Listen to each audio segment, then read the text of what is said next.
नमस्कार, मैं हूं अंकित और आप देख रहे हैं बिहार की बात।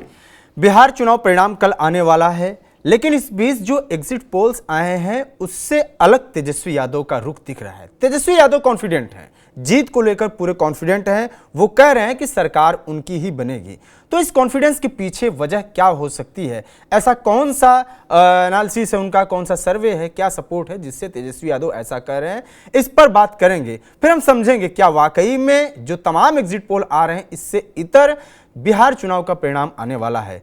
और बात इस पर भी करेंगे कि इन सब के बीच में जनसुराज कैसे गायब हो गई, एआईएमआईएम कैसे पीछे हो गई।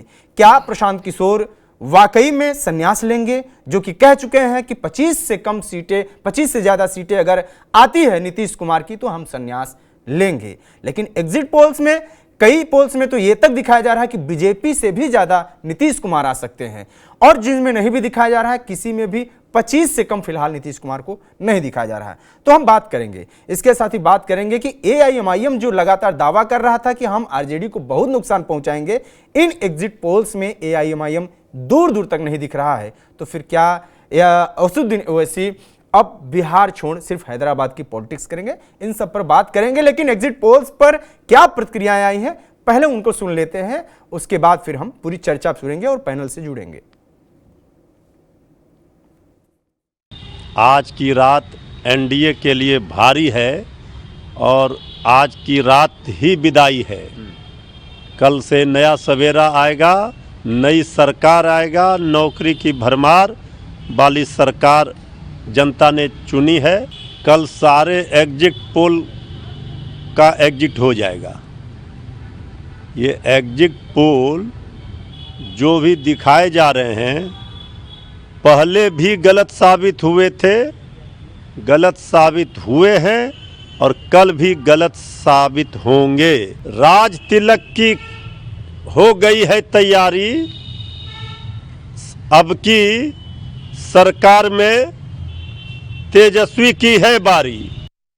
नतीजे आएंगे यह तो मैं नहीं कह सकता, लेकिन जनता की मनोदशा साफ है कि वह 4 राज्यों के विभिन्न मामले में आपराधिक अभियुक्त, आर्थिक और आपराधिक अभियुक्त तेजस्वी यादव को, जो अभी अपने आप को खुद का कहते हैं कि मेरा कच्चा उम्र है, तो कच्चा उम्र जबकि 36 वर्ष उम्र हो गया, 2 बच्चे हो गए, तभी कच्चा को कोई बिहार की जनता सौंपेगी सत्ता की कमान। एग्जिट पोल तो ये आप देख रहे हैं कि 2024 में भी एग्जिट पोल आए थे, 400 पार का नारा था। तो एग्जिट पोल ये सब फर्जी पोल हैं। असली पोल जो है वो कल जनता जब ईवीएम खुलेगा तो जनता का जो जादू है उसमें दिखेगा आपको, और नई व्यवस्था बनने वाली है। ये संभव नहीं है कि जिस 40 साल में जिस गरीबी के दलदल में बिहार फंसा हुआ है, बिहार की महिला, बिहार की युवा, प्रवासी मजदूर आकर उसी गरीबी को वापस से वो मान लें और उसी व्यवस्था में रहने के लिए तैयार हो जाए। नई व्यवस्था कल बनने वाली है। अब देखिए कैसे आएगी 25 सीट से ज़्यादा, आप बताइए कैसे आएगी? पिछले 30 साल से उन्हीं की सरकार है। बिहार इस देश का सबसे गरीब राज्य है, सबसे ज़्यादा प्रवासी मजदूर बिहार से ही जा रहे हैं। आप ये कह रहे हैं कि वो वापस आकर उन्हीं को वोट देंगे जिन्होंने उनकी ये दुर्गति कर रखी है? नहीं आएगी सीट। तो आपने सुना कि किस तरीके से आरजेडी तो साफ साफ इनकार कर रही है एग्जिट पोल को, लेकिन नीतीश की पार्टी भी ये कह रही है कि परिणाम जो भी है चीजें बदलेंगी और तेजस्वी यादव को नहीं अपनाया जाएगा। इन सब के बीच में जनसुराज अपने उतना कॉन्फिडेंट नहीं नजर आ रही है, और जिस तरीके से पहले बोलते थे वो चीजें बदल रही हैं और परिवर्तन की बात कर रहे हैं। तो फिर क्या जनसुराज भी इशारा कर रही है कि नीतीश की सरकार तो बदलेगी, लेकिन तेजस्वी यादव की क्या सरकार आएगी? इस पर पूरी चर्चा और बहस पे हम चलेंगे कि एग्जिट पोल के क्या जो भी अनुमान लगाए जा रहे हैं वो चीजें पलटेंगी, और क्या बिहार में वाकई में नई सरकार बनने वाली है, और इन परिणामों में जनसुराज, एआईएमआईएम कहां होगी। तो मैं जो हमारे गेस्ट हैं उन सबसे परिचय करवा देना चाहता हूं। हमारे साथ स्टूडियो में हमारे executive editor Pankaj Kumar sir जुड़े हुए हैं, और जनसुराज के प्रवक्ता जिनको आप सुन रहे थे विवेक जी अभी वो भी जुड़े हुए हैं, और फैजान अहमद वरिष्ठ पत्रकार जुड़े हैं, और अनुज कुमार तरुण आरजेडी से जुड़े हुए हैं। आप सभी का बहुत बहुत स्वागत है। अनुज जी से पहला सवाल, क्योंकि मैं आरजेडी से शुरू किया था तो मैं अनुज जी के पास ही चलूंगा, और इशारे भी कहीं ना कहीं इसी तरीके के हो रहे हैं। फिर मैं आऊंगा बाकी लोग, विवेक कुमार के पास भी आऊंगा कि ये कौन से परिवर्तन की बात कर रहे हैं। क्या वाकई में आप लोगों के पास ऐसा कुछ रिपोर्ट है जिसके आधार पे आप कह रहे हैं कि हम सरकार में आने ही वाले हैं? ऐसी एक चर्चा है, कुछ लोग ये कह रहे हैं कि आप लोगों ने कुछ सर्वे करवाए हैं और उनमें ऐसी चीजें आई हैं जिससे ये लग रहा है कि आप पूर्ण बहुमत के साथ सरकार बनाने वाले हैं। फिर इन सब के बीच में एक सवाल मैं और भी जोड़ देना चाहूंगा कि जो एग्जिट पोल है उसमें आपको तो बढ़िया दिखाया जा रहा है, लेकिन कांग्रेस, आपके जो सहयोगी है और आपके दूसरे जो सहयोगी है सहनी, उन सबको बहुत कम दिखाया जा रहा है। तो क्या आप अकेले अपने दम पे सरकार बना लेंगे?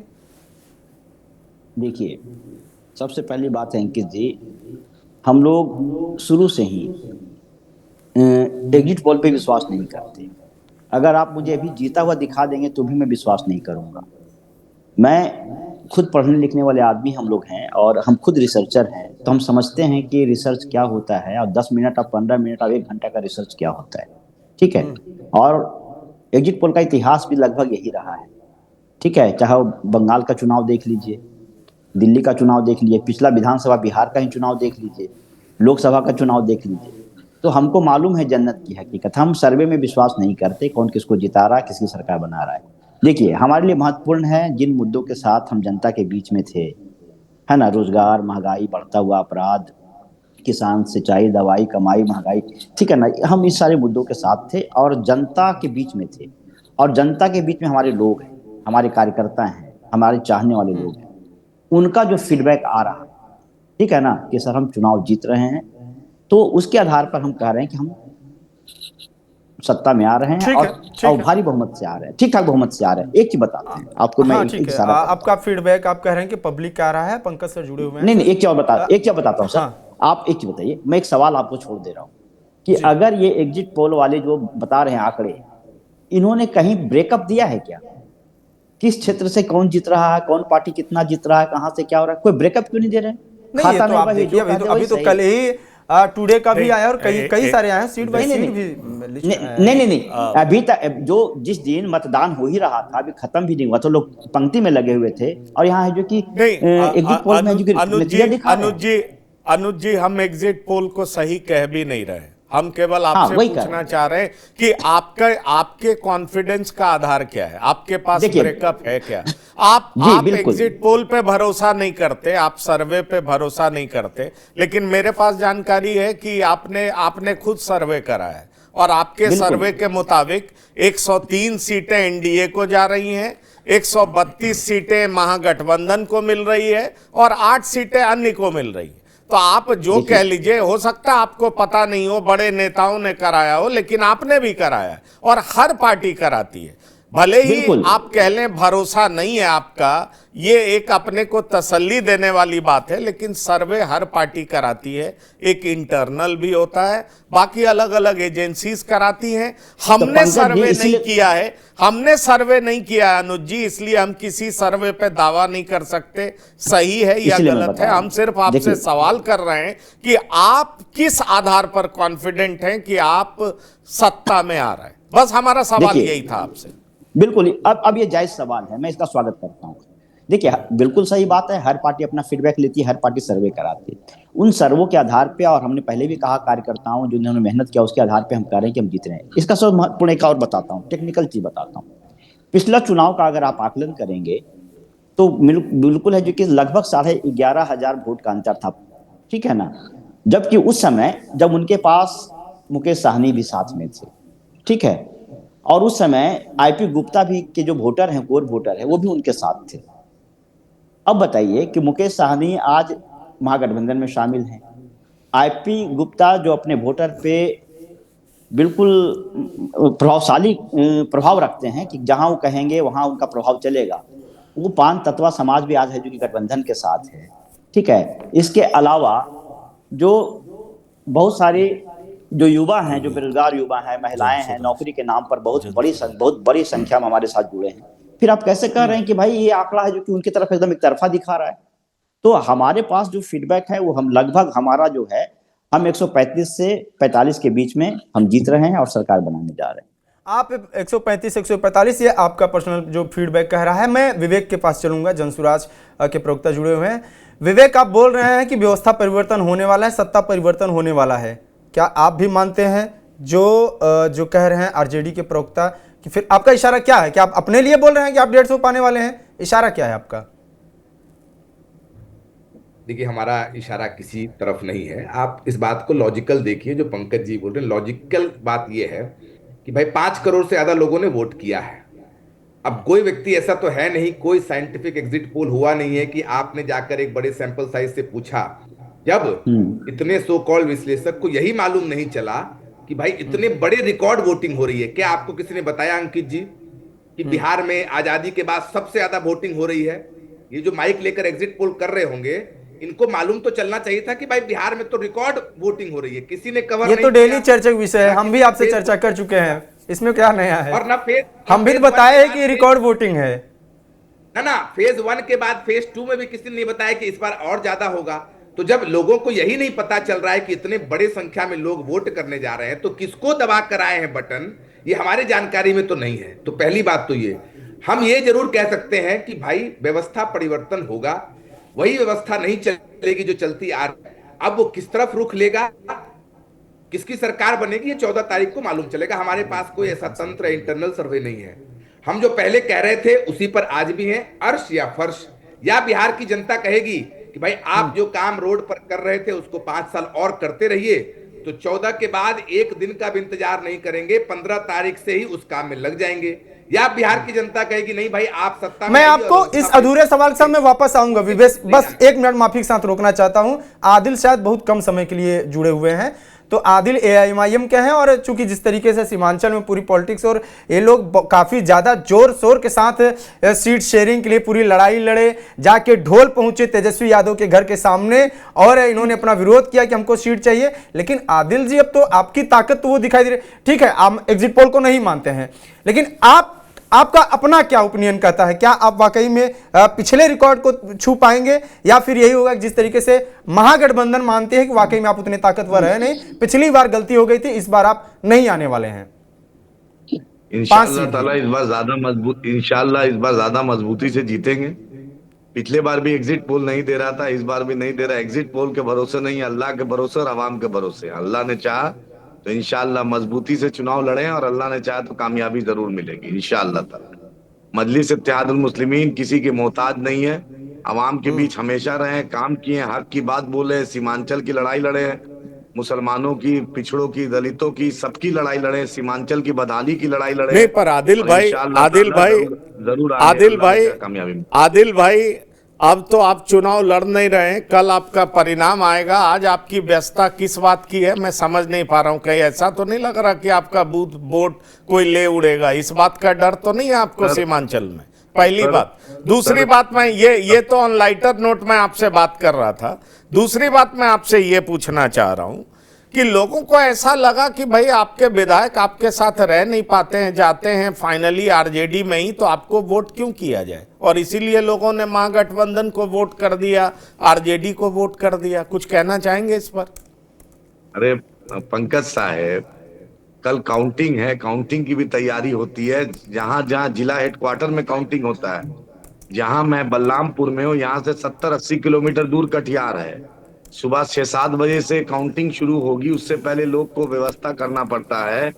और आप जान लीजिए कि कल 30 राउंड काउंटिंग होगा, 30 राउंड होगा, क्योंकि सब जगह 78, 79, 80% तक पोलिंग हुई है।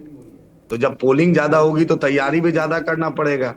और महागठबंधन के जो मेरे MLA गए थे, तीनों MLA का टिकट कट गया है। तो महागठबंधन भी जानती थी, बात जान गई कि अगर हमारी जनता के साथ जिसने नाइंसाफी की उसका टिकट कट गया है। और जो चौथा शहनवाज बचा है, जो कि से वो चौथा पोजीशन पे रहेगा। आप आज नोट कर लीजिए, मेरा बात रिकॉर्ड कर लीजिए। अरे तो आप जीत रहे हैं, आप जीत रहे हैं आदिल भाई, आप जीत रहे हैं एकदम अल्लाह ने चाहा तो जीत रहे हैं। आपकी दुआ से इंशाल्लाह कल आपको इसी वक्त बताएंगे कि हम जीत रहे हैं, और जीत गए हैं अल्हम्दुलिल्लाह। चलिए, आप इत्मीनान रहिए। हमने मेहनत किया है, हमने काम किया है, हमने जनता के बीच 5 साल रहे हैं, जनता के मुद्दे उठाए और जनता साथ दी है। ये हर जगह फिर आप जो कह रहे हैं वही चीज फिर आरजेडी पे लागू होती है, क्योंकि जो रिपोर्ट्स आ रहे हैं वो बता रहे हैं कि राजद सीमांचल में इस बार परफॉर्मेंस बढ़िया हो सकता है। यदि आपका परफॉर्मेंस बढ़िया होगा तो कैसे फिर अनुज कुमार कह रहे हैं कि इनका परफॉर्मेंस बढ़िया होगा? आप अनुज को ही तो नुकसान पहुंचाएंगे आप, मुझे ऐसा लगता है।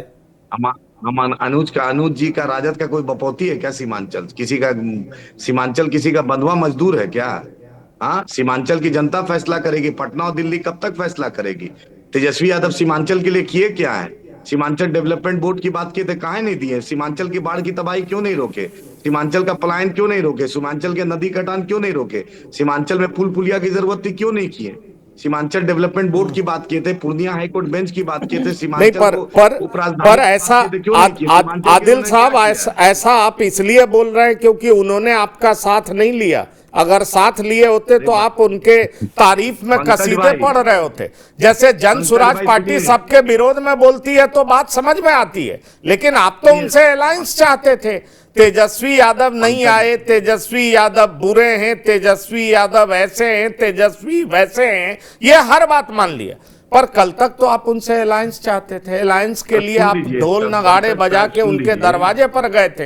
आदिल भाई, पंकज जी, हम बीजेपी को फायदा नहीं देना चाहते हैं। तेजस्वी यादव कल बीजेपी के साथ सरकार बना सकते हैं, इनको कोई दिक्कत नहीं होगा। इनका यादव जो है उस 6 से 7% लोकसभा में मोदी को वोट देता है। इनका यादव जहां भाजपा से कैंडिडेट रहता है वो भाजपा को वोट देता है।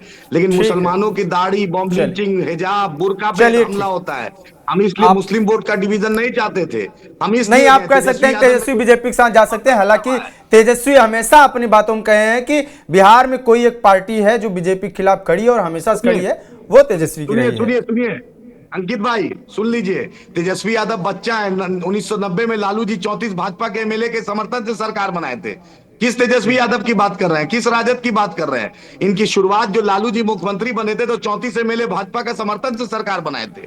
तो किस तेजस्वी की बात कर रहे हैं? मैं चैलेंज कर रहा हूं आपके माध्यम से। तेजस्वी यादव सत्ता के लिए बीजेपी में जा सकते हैं। इन लोग सत्ता के भोगी हैं, याद रखिएगा। मुसलमानों के साथ ज्यादती हुई, आई लव मोहम्मद पर मुसलमानों के एक मुद्दे पर तेजस्वी यादव नहीं बोले। क्यों नहीं डिप्टी सीएम मुसलमान की घोषणा की? बतलाइए। तेजस्वी यादव किस मुसलमान के मुद्दे पे बोले हैं? बतलाइए। ज्यादती मुसलमान पर होती है, मॉब लिंचिंग होता है, बुलडोजर चलता है, कब तेजस्वी यादव बोले हैं? ये बात तो आप अपने समाज को समझा पाए क्या? मॉब लिंचिंग में तेजस्वी बोले हैं? चलिए ठीक है, बोले, उर्दू अनुवादक पे बोले, सब चीजों का शहाबुद्दीन के श्रद्धांजलि पे ये आदमी ट्वीट नहीं करता है। आप किस तेजस्वी की बात करते हैं? मीरान हैदर पे ये बोलता नहीं है, जो राजद का युवा अध्यक्ष था। एक मुसलमानों के मुद्दे पे बतला दीजिए तेजस्वी बोला होगा? एक मुसलमानों के मुद्दे पर आज तक ये आदमी बोला होगा? ये सिर्फ सत्ता है, ये भाजपा के साथ जा सकता है। ये लालू जी नहीं है, इसका नाम तेजस्वी यादव है। लालू, मैं जवाब ले लूंगा, मैं आरजेडी से भी जवाब ले लूंगा, लेकिन पहले मैं फैजान अहमद के पास चलूंगा। ठीक है आदिल जी, ठीक है, मैं अनुज जी से इसका जवाब लूंगा, लेकिन पहले फैजान अहमद के पास चलता हूं। सर, जिस तरीके से जो भी एग्जिट पोल्स दिखा रहे हैं, ठीक है, एग्जिट पोल्स एग्जैक्ट नहीं होते और कोई भी इंसान टीवी पे कहीं भी स्क्रीन पे बैठ के ये कही नहीं रहा कि वो रिजल्ट है, नाम ही उसका एग्जिट पोल है। जैसे जैसे कहीं भी कुछ सैंपल्स इकट्ठे हुए और उन सैंपल्स के आधार पर वो चीजें होती हैं। सवाल यह है आपसे कि आपका अनुमान क्या कहता है कि क्या वाकई में जो तेजस्वी यादव का कॉन्फिडेंस दिख रहा है उसके पीछे वजह क्या हो सकती है? क्या तेजस्वी यादव सरकार बनाने जा रहे हैं इस बार? पहली बात तो कि आपने एग्जिट पोल के बारे में पूछा। इस इलेक्शन में तो एग्जिट पोल की लगता है कि बाढ़ आ गई।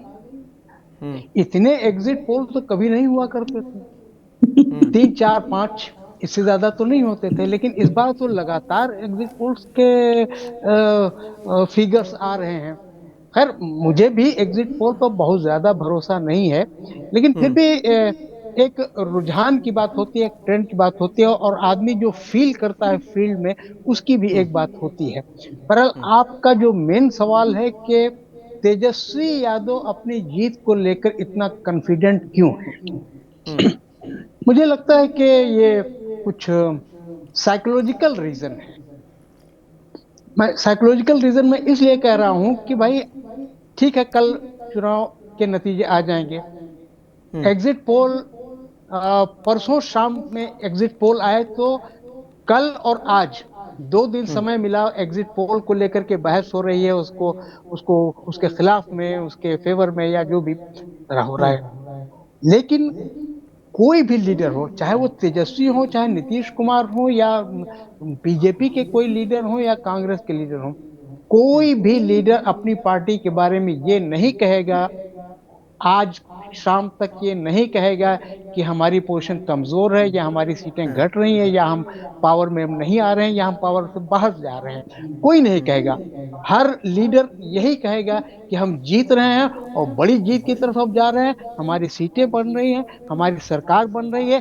सर, आपको ऐसी कोई एक वजह दिखती है जिससे ये लगे कि नीतीश कुमार वाकई में 30-35 सीट पाने वाले हैं? पिछली बार जो 43 सीट पाए थे, कोई वजह आपको लगती है जिससे आपको लगता है कि नीतीश कुमार डाउन होने वाले हैं? फिर हम उससे आकलन लगा लेंगे कि एग्जिट पोल छोड़िए, आपका ही अनुमान या यहाँ पे जो लोग बैठे हुए हैं। आपका सर, आपका लंबा अनुभव है पत्रकारिता का, मैं आपसे पूछ रहा हूँ, खास तौर पर बिहार का। मैं आपसे ये समझना चाह रहा हूँ, ठीक है, हम आप गलत हो सकते हैं, क्योंकि इतने बड़े व्यापक तौर पर जहां 5,000, 500, 1,000 से जीत हार हो, वहां एग्जिट पोल एकदम सही होगा, यह बिल्कुल मुमकिन नहीं है, और वो भी बिहार जैसे राज्य में। पर मैं आपसे एक सवाल पूछना चाह रहा हूं, आपका लंबा अनुभव है इसलिए भी मैं समझना चाह रहा हूं कि क्या ऐसा आपको लगा कि लोग वोट फॉर चेंज के लिए वोट किए हैं? ऐसा आपको समझ में आया? क्या आपको ऐसा लगता है कि नीतीश के प्रति सड़कों पर गुस्सा है, गांव में गुस्सा है, लोग चेंज चाहते हैं और इसका फायदा तेजस्वी यादव को मिलने जा रहा है? देखिए पंकज जी, सुमित जी, पता नहीं, हमको नहीं पता है कि आप लोग बिहार इस चुनाव में आए थे या नहीं आए थे, लेकिन मेरे साथ जो और लोग यहाँ बैठे हुए, चाहे विवेक जी हो, चाहे महेश जी हो, चाहे आपको ये राजद के प्रवक्ता हो, ये लोग तो बिहार की सूरत हाल को देखा है, चुनाव में उन्होंने देखा है, समझा है और महसूस किया है। देखिए, दो चीज बहुत क्लियर है। एक तो ये कि नीतीश कुमार के खिलाफ एंटी इनकम्बेंसी हो सकती है, लेकिन बहुत कम है। आमतौर पर 5 साल के बाद एंटी इनकम्बेंसी कहीं कहीं थोड़ी होती है, कहीं कहीं बहुत ज्यादा हो जाती है। 10 साल तो बड़ा पीरियड है, 15 साल और 20 साल। लेकिन 20 साल के बावजूद अगर एंटी इनकम्बेंसी फीलिंग बहुत कम है, और ये देखिए बाहर के जो भी पत्रकार आए यहाँ, मेरी जिनसे मुलाकात हुई, बातचीत हुई, उन लोगों की भी यही फीलिंग थी कि सब कुछ तो ठीक है, बदलाव मेरी भी मोर और लेस यही फीलिंग है सर, मेरी भी मोर और लेस यही फीलिंग है। मैं आया था 4 महीने पहले की स्थिति और अब की स्थिति में मुझे बहुत फर्क दिखा, मैं आपको ये बता सकता हूँ। और दूसरी बड़ी बात, चुनाव के दरमियान मैं रोसड़ा में था, प्रशांत किशोर रोड शो कर रहे थे, जिस तरह की भीड़ थी वो देख करके तो कोई बाहर का पत्रकार जाएगा तो उसको लगेगा कि बस यही जनसुराज ही जीत रही है। पर मैं एक बात देख पाया कि अगर कोई कैंडिडेट पॉलिटिकल है तो उनकी पार्टी का भी अच्छा कर रहा है, लड़ाई में है। लेकिन अगर वो पॉलिटिकल नहीं है, सिर्फ उसका प्रोफेशनल ट्रैक रिकॉर्ड बहुत अच्छा है, तो वो कहीं लड़ाई में नहीं है। प्रशांत किशोर के मुद्दे रेलिवेंट हैं, प्रशांत किशोर की चर्चा है, लेकिन उनके उम्मीदवार की चर्चा कहीं नहीं है। जैसे मैं लखीसराय की बात करूंगा, मटिहानी की बात करूंगा, मटिहानी में जो लड़े वो बड़े शानदार उम्मीदवार थे, लेकिन उनकी कहीं चर्चा नहीं दिखाई पड़ी। कुछ पॉकेट्स में उनके गांव में उससे ज्यादा दिखाई नहीं पड़ी। तो मैं यही आपसे पूछना चाह रहा हूं कि ये जो सबका कॉन्फिडेंस है, जैसे तेजस्वी यादव को लगता है कि जेनजी ने मेरे पक्ष में वोट किया है, जन स्वराज को लगता है कि ये प्रवासी मजदूर जो रुके हैं यहां पर, उन्होंने मेरे पक्ष में वोट किया है, एनडीए को लगता है कि महिलाओं की संख्या इस बार रिकॉर्ड तोड़ रही है और जेनजी के वोटों का डिवीजन हुआ है और इसलिए हमारी सरकार आ रही। ये तीनों फैक्टर्स को अगर हम अपने दिमाग में रखें तो आपको क्या लगता है कि एडवांटेज में कौन है, कौन एडवांटेजियस पोजीशन में? देखिए पंकज जी, आपने बहुत ही अच्छे बातें उठाई हैं। और ये देखिए, जहां तक प्रशांत किशोर जी की बात है, सिर्फ रोसड़ा में नहीं या किसी और कोई एक जगह नहीं, हर जगह जहां जहां भी उनकी रैली हुई या रोड शो उनका हुआ, मतलब बहुत ज्यादा, काफी भीड़। और इसको कह सकते हैं कि मतलब लगता था कि जैसे स्पॉन्टेनियस भीड़ हो रही है। ये तो ये एक फैक्टर जरूर है। लेकिन उसके साथ दूसरा फैक्टर ये भी है कि शायद उनके उम्मीदवार जहां जहां भी हों, उन्होंने तो सभी 243 सीटों पर अपने उम्मीदवार खड़े किए, उनके उम्मीदवार कहीं भी वो हैसियत नहीं बना सके, वो स्टेटस और स्टेचर अपना नहीं बना सके कि वो लगे कि साहब वो इलेक्शन लड़ रहे हैं या मुकाबले में। एक चीज पंकज जी मैं और भी यहाँ पर ऐड करना चाह रहा हूँ, जनसुराज के कुछ उम्मीदवार तो बहुत अच्छे पढ़े लिखे हैं, मतलब एजुकेटेड हैं और जेंटलमैन हैं, लेकिन आप हमको ये बताइए कि क्या इलेक्शन में बहुत पढ़े लिखे और जेंटलमैन को लोग वोट देते हैं? मेरा तजुर्बा ये कहता है कि शायद नहीं देते हैं। उन्हें दूसरे तरह का उम्मीदवार चाहिए, उन्हें दूसरे तरह का एमएलए चाहिए अपना, जो दबंग हो, जो अपनी बात को मजबूती के साथ उठाए, जोर शोर से उठाए, उनका काम करवाए, उनको ऐसा उम्मीदवार चाहिए। पर ये एक क्राइटेरिया है जो मुझे हमेशा नजर आता है, हर इलेक्शन में इसी तरह के लोगों को ज्यादा चुना जाता है और ऐसे लोग ही चुन करके ज्यादा भी आते भी हैं। फॉर्चुनेटली या अनफॉर्चुनेटली कह दें कि हम इसीलिए देखिए हर पार्टी इस तरह के लोगों को अपना कैंडिडेट बनाती है, ये नहीं देखती कि उनके पीछे कितने क्रिमिनल केसेस हैं, वो मर्डर में है, रेप के एक्यूज हैं, या इस बार इलेक्शन में हर पार्टी ने इस तरह के कैंडिडेट को खड़ा किया है। दूसरी बात कि आपने जो 3 बातें कही कि जेन जी का अट्रैक्शन तेजस्वी यादव की तरफ ज्यादा रहा, ये सही है, वो बदलाव की बात कर रहे थे। दूसरी बात कि महिलाओं की भागीदारी लगभग 71% चली गई, यानी वोटिंग में, और उनका कहा जाता है कि उनका रुझान शुरू से, यानी कोई इस इलेक्शन की बात करें कि पहले इलेक्शन में भी उनका रुझान नीतीश कुमार की तरफ ज्यादा रहा। तो ये देखिए, लेकिन ठीक है, इसमें भी डिवीजन हो सकता है, जेन जी में भी डिवीजन हो सकता है, महिलाओं में भी डिवीजन हो सकता है, जेन जी में कुछ डिवीजन ज्यादा भी हो सकता है।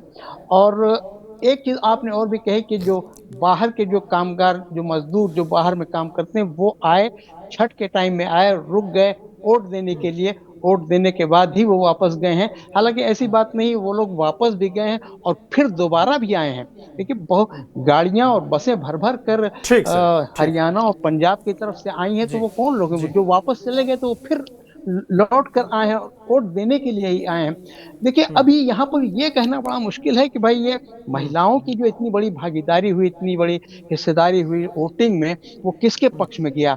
आमतौर पर समझा यही जा रहा है कि नीतीश के पक्ष में अधिकतर महिलाएं गई। अगर 100%, 90%, 80% भी नहीं गई हैं, तो ऐसा हो सकता है कि 70% तक महिलाएं नीतीश कुमार की तरफ गई हैं। इसी तरह से डिवीजन जेन जी में, युवाओं में भी हुआ है। युवा ठीक है, वो बात करते हैं कि भाई हमें नौकरी चाहिए, हमें रोजगार के अवसर चाहिए, अपने बिहार में चाहिए, उसके लिए वो हो सकता है कि अभी जो सरकार है उससे उनको कुछ नाराजगी हो, लेकिन ऐसा नहीं है कि सभी जेन जी के लोग वो उन्हीं के पक्ष में वोट दे रहे हो या आरजेडी की तरफ ही जा रहे हो, ऐसा भी नहीं कहा जा सकता। एक जो सबसे बड़ा पॉइंट यहाँ है कि देखिए, सारी चीजों में, चाहे महिला हो, चाहे जेन जी हो, चाहे मजदूर हो, चाहे जो भी हो, जाति का फैक्टर को आप नहीं रोक सकते हैं और उसको इनकार नहीं कर सकते हैं। महिलाओं में भी बिल्कुल सर, आपकी बात मैं जहां तक समझ पा रहा हूं कि ये बात सच है कि वर्गीकरण तो होता ही है। हाँ, मुझे लग रहा है कि ये अभी सारा पॉसिबिलिटीज की बात कर रहे हैं, वही मैं विवेक जी से पूछना चाहूंगा कि इन पॉसिबिलिटीज में महेश दास जी भी जुड़ गए हैं, आपका बहुत स्वागत है, जदयू प्रवक्ता हैं। इन पॉसिबिलिटीज में विवेक जी, आपकी पार्टी अपनी जगह कहाँ ढूंढ रही है? अगर प्रवासी मजदूर कास्ट पे डिवाइडेड हो गए, जेएनजी भी अगर कास्ट पे डिवाइडेड हो गए, महिलाओं की ज्यादा संख्या जेडीयू में चली गई, तो आप अपने को कहां पाते हैं? मैं आ रहा हूं आरजेडी के प्रवक्ता के पास, मैं आ रहा हूं, आपसे भी सवाल करूंगा। इन पॉसिबिलिटीज में आप अपने को कहीं देख पा रहे हैं क्या? बात हो रही है आरजेडी की, बात हो रही है जेडीयू की, पर आप अपने को कहां देख पा रहे हैं?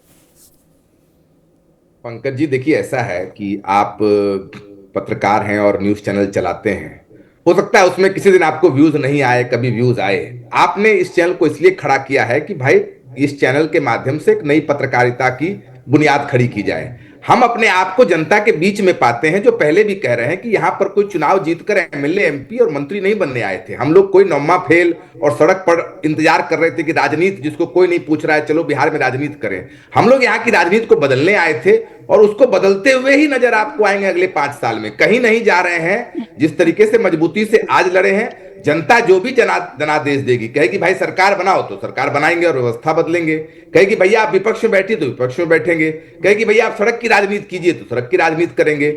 हम लोग तो घबराए हुए नहीं है, हम लोग तो मेहनत किए हैं। हम लोग कहीं ना कहीं विवेक जी, जाहिर सी बात है कि आप घबराए नहीं हुए हैं और आप पहली बार चुनाव में आए हैं तो वो करेंगे भी। लेकिन आपकी पार्टी दावों के लिए जानी जाती है। मुझे एक चीज मैं जरूर कहना चाहूंगा कि जन स्वराज जीते हारे वो अलग बात है, लेकिन इनके मुद्दों का असर दोनों बड़े घटक दल पर बहुत साफ दिखाई पड़ा। इस बात से कोई इनकार नहीं करता। एक बात और पंकज जी कहेंगे, अगर सही में एक बात और मैं जोड़ूंगा कि भैया हम लोग राजनीति नहीं समाज नीति करने आए थे और उसमें सफल हुए। आप में से कोई भी यहां बैठे हुए हैं, जेडीयू हो, राजद हो, भाजपा हो, बिहार की राजनीति को जो कवर करते हैं, बता दें कि बिहार में पिछले 40 साल में कब सरकार ने खजाना खोला?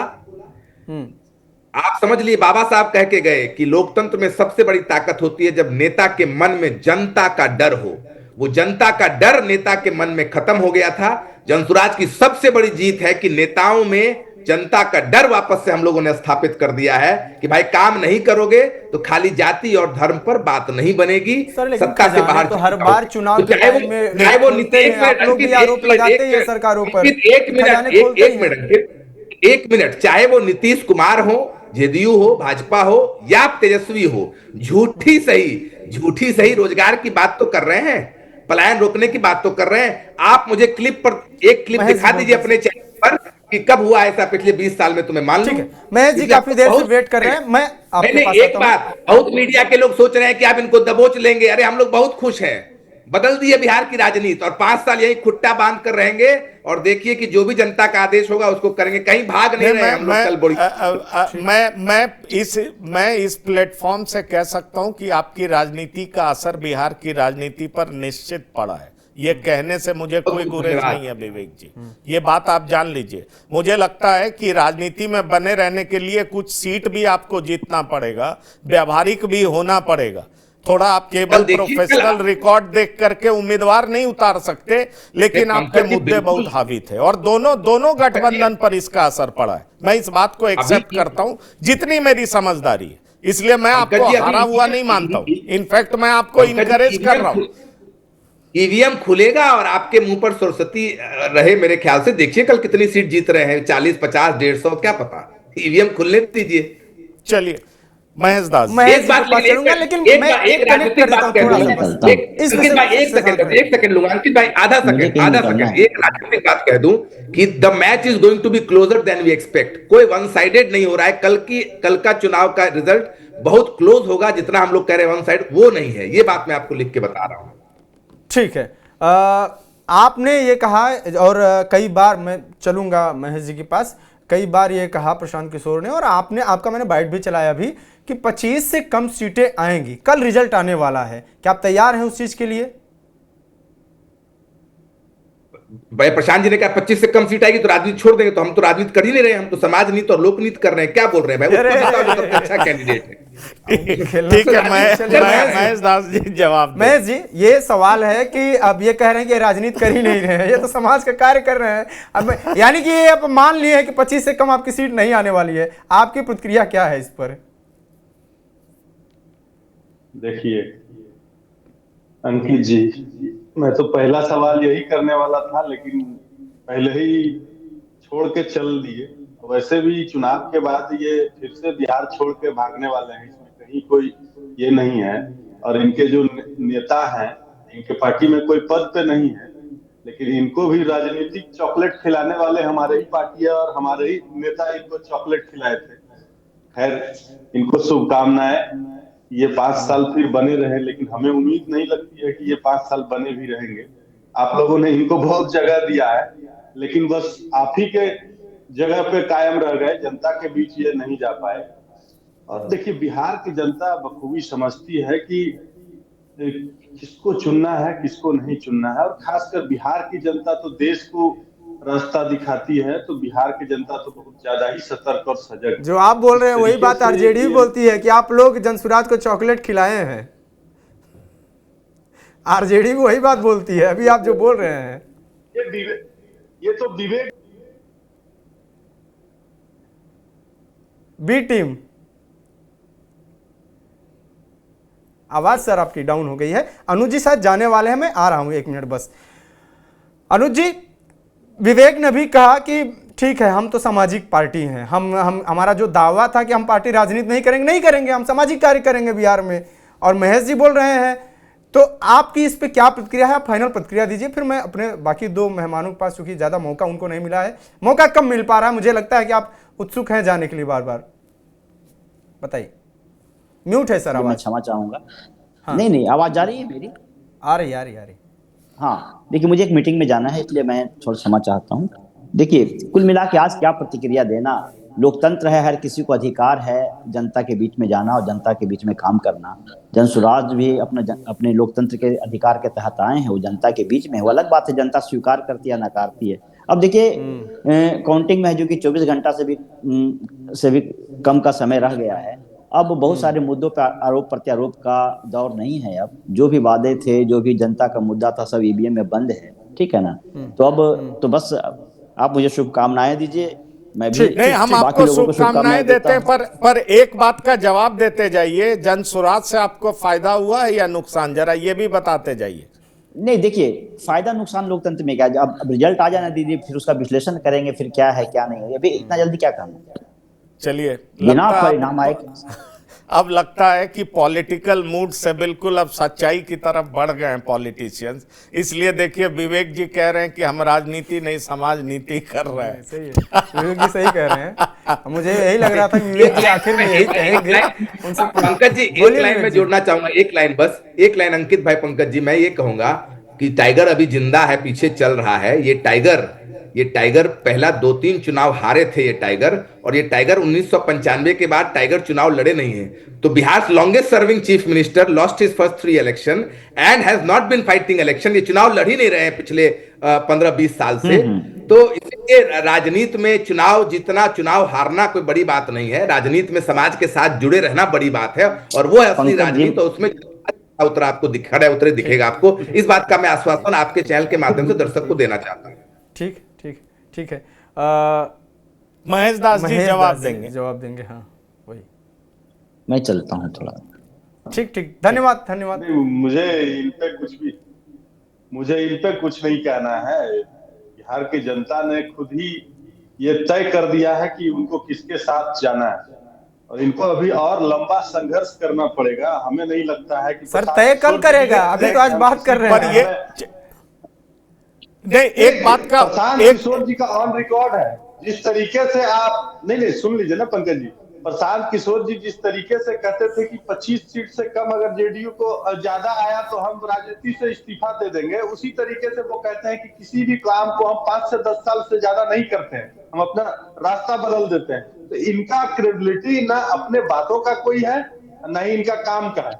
इसलिए बिहार की जनता बखूबी समझती है कि इस तरीके के राजनीतिक बहुरूपियों को बिहार में तो कोई जगह नहीं है। जहां तक ये नीतीश कुमार जी पे चर्चा कर रहे थे, नीतीश कुमार जी का एनडीए का जितना भी विधायक जीत के आता है, वो नीतीश कुमार जी के चेहरा पे जीत के आता है। वो 243 सीटों पे चुनाव उनके चेहरा पे लड़ा जाता है। तो इसके लिए आप चिंता मत करिए, बिहार की जनता बड़ी समझदार है और वो बहुत सोच समझ के तय करती है। उड़ती हुई चिड़िया को तो वो बिल्कुल भी हड्डी लगाती है, कहीं कोई दुराई नहीं है। मीडिया में आप बने हैं, मीडिया पे बने रहिए, इसमें कहीं कोई दिक्कत नहीं है। आपको शुभकामनाएं, आप अभी संघर्ष करिए। लेकिन बिहार की जनता ने तो एनडीए के अलायंस के प्रति उन्होंने अपना जनादेश दे दिया। महेश जी हमको तो लगा कि मोदी जी के चेहरा पर लड़ रहे हैं आप लोग। तो आज मालूम चला मोदी जी जानेंगे तो बड़ा उनको दुख होगा। नहीं, मैं महेश जी से एक सवाल पूछना चाह रहा हूँ। आपका काम ही है सनसनी फैलाना, इसके अलावा तो आप कुछ कर नहीं सकते। एक सवाल मैं आपसे पूछना चाहूंगा महेश जी, ये भी चर्चा बड़ी जोरों पर है, रिजल्ट आने दीजिए, आरजेडी जेडीयू की गुप्त वार्ता हो रही है, इसकी हकीकत क्या है, जरा ये भी बता दीजिए। एनडीए की ही सरकार बनेगी या नीतीश जी की सरकार बनेगी? सच्चाई क्या है जरा बता दीजिए। एनडीए में भी नीतीश जी और एनडीए में नहीं रहे नीतीश जी, फिर से नीतीश जी, मतलब 2025 से 30 सिर्फ नीतीश, यही सच्चाई है या एनडीए की सरकार बनेगी, ये सच्चाई है? देखिए पंकज जी, जब सेकंड चरण का भी इलेक्शन 11 तारीख को हो रहा था, तो उस दिन भी तेजस्वी यादव जी अपने राजद के हैंडल से भी जिस तरीके का उन्होंने पोस्ट किया है, तो उनको ये लगता है कि चाचा का सहारा ले लेंगे तो शायद हमारा कुछ हो सकता है। पिताजी को तो दिए, पिताजी को तो राजनीतिक रूप से उन्होंने नजरबंद कर दिया है, लेकिन ये तो सच्चाई है ना कि नीतीश कुमार जी ने जो इस बिहार को जिस गड्ढे से, जिस अपराध और लूट तंत्र से बाहर निकालकर एक सुशासन राज में स्थापित किया, इसमें कहीं कोई संदेह नहीं है। और ये पूरे मीडिया जगत और पूरे बिहार के लोग मानते हैं कि नीतीश कुमार जी ने बिहार में सुशासन स्थापित किया है। तो इस तरह की भ्रम फैलाने राष्ट्रीय जनता दल हो या तेजस्वी यादव हो या उनके नेता हो, इस तरीके के बहुत सारे बयान दे रहे हैं कि डटे रहना है, ये करना है। अरे भाई, लोगों ने वोट कर दिया है, ईवीएम में कैद हो गया है, अब काउंटिंग होगी, जिनके पक्ष में मतदान हुआ होगा उनका कैंडिडेट जीतेगा। इसमें इस तरीके के सनसनी फैलाने की क्या जरूरत है? मैंने तो ये भी देखा है कि आरजेडी के कुछ नेता कह रहे हैं कि हम बांग्लादेश बना देंगे, पाकिस्तान बना देंगे। अरे भाई, ये बिहार में कानून का राज है, जो भी यहाँ कानून के खिलाफ काम करेगा के ऊपर कानून का डंडा चलेगा। नीतीश कुमार जी मुख्यमंत्री थे, मुख्यमंत्री हैं और मुख्यमंत्री रहेंगे। ठीक है, आपने इशारा किया है एसआईआर की तरफ, चूंकि ये बात चर्चे में थी भी कि अगर रिजल्ट उस हिसाब से नहीं आता है तो सर आपको क्या लगता है कि फिर नहीं वो इशारा, ऐसे बयान आए थे। इशारा ये 2020 की तरफ कर रहे हैं कि अगर आप मैनिपुलेट करने की कोशिश करेंगे तो हम नेपाल बना देंगे और बांग्लादेश बना देंगे। एसआईआर पंकज जी, पंकज जी, ये अभी मैंने देखा है कि राष्ट्रीय जनता दल के हैंडल से और उनके एक एमएलसी हैं सुनील सिंह, वो इस तरीके की बात कर रहे हैं। हाँ, वो इसी तरह का बयान देते हैं। अरे इसी तरह का बयान देते हैं भाई, यही इसी तरह का बयान देते हुए वो मुंह बोले भाई लगातार रेलिवेंस बनाए हुए हैं ना। आप समझिए, नेताओं की भी बड़ी बहुत चीज की जरूरत पड़ती है उनको, वो कैसे इतना इम्पोर्टेंट बने करना चाहिए पंकज जी कि शांति से जो जनादेश आएगा उसको एक्सेप्ट करना चाहिए। चलिए, बताइए ना। नहीं बिल्कुल एक्सेप्ट करना चाहिए और करना भी चाहिए, सबको करना चाहिए, सबको करना चाहिए। मैं फैजान अहमद सर से फाइनल सवाल, और मुझे लगता है एक लाइन मैं जानना चाहूंगा कि आपकी नजर में किसका पलड़ा भारी दिखाई पड़ता? अगर मैं आपसे ये सवाल करूं, किसकी सरकार बनती हुई दिखाई पड़ रही? देखिए पंकज जी, इसके लिए 6 महीना पीछे जाना पड़ेगा, खास करके ऑर्गेनाइजेशन। ये मैं फैजान अहमद साहब से पूछ रहा हूँ, किसकी सरकार बनती हुई देख रहे हो? जी पंकज जी, हाँ पंकज जी, मैं ये कह रहा था कि मुझे शुरू से, जब से ये चुनावी प्रक्रिया पूरी शुरू हुई और उसके बाद दूसरे चरण की पोलिंग तक, मुझे ये लग रहा था कि देखिए कांटे की टक्कर तो है और लगभग हर क्षेत्र, हर सीट पर है। और क्योंकि मुकाबला आमने सामने का, कुछ क्षेत्रों को छोड़ दें हम सीमांचल को, यहाँ तिकोनीय हो गया मुकाबला, लेकिन सब जगह ये आमने सामने की टक्कर है। तो इसमें मुझे थोड़ी बढ़त या एज कहें, वो एनडीए को लग रही थी शुरू से। उसके अलग अलग कारण हो सकते हैं, लेकिन अगर कोई आज ये कहे कि एक तरफा है या लैंडस्लाइड है किसी की, तो मैं इसको नहीं मानता हूं। मैं आज भी यही कह रहा हूं कि मुकाबले की टक्कर है, इसमें एनडीए को थोड़ी बढ़त है। चलिए, बस मुझे लगता है मैं यही जानना चाह रहा था, आपका अनुभव है। विवेक जी से सवाल पूछ लो। अंकित, मुझे लगता है आप भी ये जानना चाहते होंगे, विवेक जी का इंटरनल सर्वे क्या कहता है, वो कितनी सीटों पे जीत रहे? हम इन्हीं के मुंह से सुन लें, हम कोई एग्जिट पोल और ये सब की बात कर ही नहीं रहे। इनका इंटरनल सर्वे क्या कह रहा है, अगर ये पॉलिटिकल जवाब नहीं देंगे तो? नहीं, इंटरनल सर्वे बदलता तो है नहीं पंकज जी, रोज रोज आप बोर हो गए होंगे सुन के। अर्श या फर्श, या 10 से कम या 150 से ज्यादा, अब इसमें क्या बदल दूं आपको? यही सर्वे में कैसे हो सकता है विवेक जी? नहीं 10 और 150 में फर्क तो बहुत बड़ा हो गया। यही इसी को इंटेलिजेंट आंसर कहते हैं, और ये प्रशांत किशोर की पार्टी के जवाब दे सकती। 150 से ऊपर कम बोलेंगे तो ये पॉलिटिकल आंसर नहीं होगा, और 10 से कम बोलेंगे तो कहेंगे देखिए मैं तो सही बोलता हूं और पहले ही कह रहा था। पंकज जी, अगर मैं अपना व्यक्तिगत राय बताऊं, पंकज जी मुझे अगर व्यक्तिगत राय बताऊं तो मैं ये बात मान रहा हूं, कल वन साइडेड जो लहर बनाई जा रही है कि एक तरफा है, आप एक पैटर्न देखिए कि जहां भी एनडीए चुनाव हार रही होती है वहां पर इस प्रकार का लहर वो बनाते आई है शुरू से। आप देख लीजिए, चाहे वो लोकसभा हो या कोई विधानसभा का चुनाव हो, ये इलेक्शन बहुत क्लोज है। जनसुराज का मैं ये बता रहा हूं कि अगर कल जब ईवीएम खुलेगा तो आपको आश्चर्यचकित भी हो सकते हैं कि भाई अगर जो क्वांटम लीप ऑफ फेथ है, जनता गई है और अंदर, आपको जैसे मैं बेगूसराय का उदाहरण दूं, आप बेगूसराय की बात कर रहे थे, अब कई लोग हैं जिन्होंने जनसुराज को वोट दिया पर वो बाहर आकर बता रहे हैं कि भैया जो वहां विधायक है ओकरे दे दिए। भाई जनता के अंदर डर भी तो है भाई कि कौन जीते कौन हारे। तो इस प्रकार के जादुई वोट कितने पड़े हैं ये तो जनता ही बता पाएगी जब कल ईवीएम खुलेगा। तो इसमें कोई व्यक्ति जो आपको बता रहा है विश्लेषक, वो अंदाज से ही बता रहा है। ठीक ठीक, बहुत बहुत धन्यवाद। और जैसा कि हमने कहा कि एग्जिट पोल जो है वो, आप सभी को बहुत बहुत धन्यवाद। एग्जिट पोल जो है वो एग्जैक्ट पोल नहीं है, और पिछले रिकॉर्ड्स देखें तो काफी आश्चर्यजनक करने वाले हैं कि 7 विधानसभा चुनाव जिनमें से 6 एग्जिट पोल फेल हुए हैं, ये बात सच है। लेकिन एग्जिट पोल पर चर्चा इसलिए होती है क्योंकि एग्जिट पोल पे एक नियर अबाउट एक बातें होती हैं कि ऐसा मूड हो सकता है। लेकिन अब वोटर बहुत चालाक हो चुका है, और बिहार का वोटर 2020 के ही एग्जिट पोल में दिखाया गया था कि साफ साफ महागठबंधन को चुनाव जीतते हुए दिखाया गया था, और स्थिति कुछ और हुई, लेकिन क्लोज चीजें थी। महाराष्ट्र का विधानसभा आपने चुनाव देखा है जिसमें एमवीए को जीतते हुए दिखाया गया था, लेकिन एनडीए ने कमाल कर दिया। फिर झारखंड का देखें और हरियाणा का देखें तो कई जगहों पर ऐसे कंडीशंस रहे हैं। आपकी क्या राय कमेंट बॉक्स में देते रहिए, और कल पूरे दिन सुबह 7 बजे से हम चुनाव कवरेज करेंगे, लगातार अपडेट्स आपको मिलेंगे प्रॉपर, और रात तक मिलेंगे। देखते हैं कल का क्या होता है रिजल्ट बिहार का, जो 5 साल से जिसके इंतजार में लोग हैं। जुड़े रहिए, देखते रहिए TV9 बिहार झारखंड। नमस्कार।